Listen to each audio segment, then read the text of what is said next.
Hi, everybody. I'm Larry, and I used to sell RVs. One day, my sales manager came to me and he said, Larry, you lack the ability to plant one foot firmly on the back of the neck of the customer and hold them down on the floor while you pull their wallet out of their hip pocket. And I said, you know what? I do lack that ability. It's not my style. And that's the day I turned in my notice and got out of the RV sales business. The good news for you is I've got a whole series of tips on buying an RV, trading an RV, and selling an RV that I think you'll find beneficial.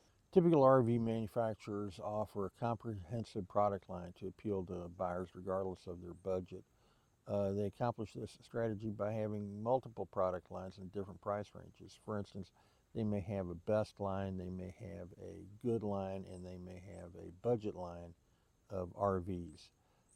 The discount that the manufacturer offers to their dealers varies by each of these lines. For instance, the best line may have a 15% discount, the good line might have a 25% discount, and the budget line may have a 35% discount.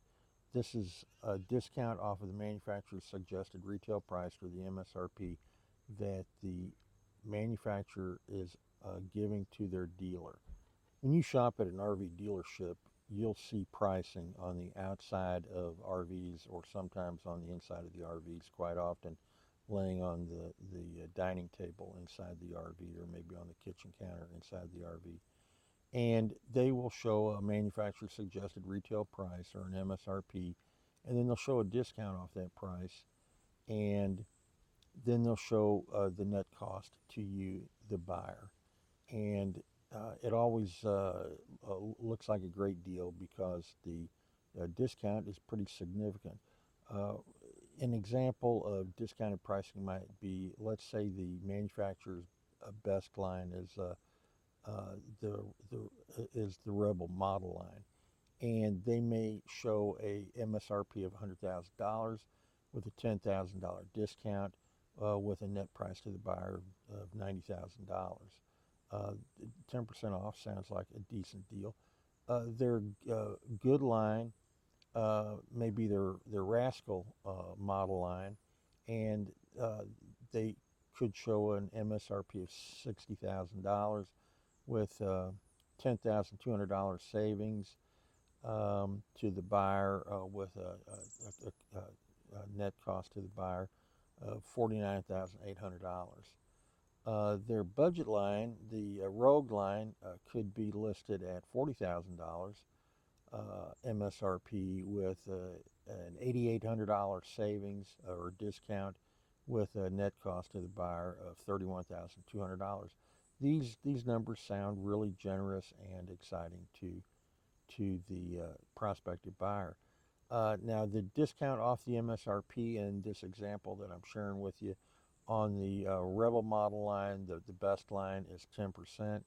On the Rascal model line, it's 17%. And on the Rogue model line or the budget line, it's 22%. To finish this example, the gross profit on each model line to the dealer is on the best line $5,000 for that particular model, on the good line $4,800, and on the budget line $2,800. This is mistake number one that you should avoid making, comparing two different models from two different product lines and expecting the same discount on both. Example, if you get a price on both a budget model and a good model, you're no longer comparing apples and apples, and you're likely to notice that the discount on one model is 17% off MSRP and the other one is 22% off MSRP. And if you challenge the dealer on his pricing, expecting a 22% discount on both models, you may feel foolish when the dealer explains to you that you're comparing apples to oranges instead of apples to apples. Now, pricing mistake number two that you might make is expecting discounts to be the same or similar from one RV manufacturer to another. This is simply not so. For example, manufacturer A may offer discounts on their best good budget lines at 12%, 25%, 30%. A manufacturer B may offer the same discounts on their three lines of product, best, good, and budget, at 15%, 25%, and 35%. And manufacturer C may have a pricing schedule at 18%, 30%, and 40%.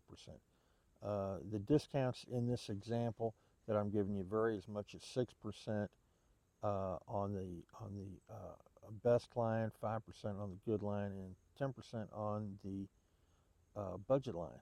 Again, to compare a model from manufacturer A with a model from manufacturer C and expect the same discount off MSRP from both is illogical. You're comparing apples to oranges again. Besides the discount off list price, there are many other factors that go into a final out-the-door price for an RV, such as modifications, accessories, delivery charges, sales tax, title and licensing, extended warranties, and more. I cover these charges in another video in this series. Check out all my RV videos at Life After 60. Thank you.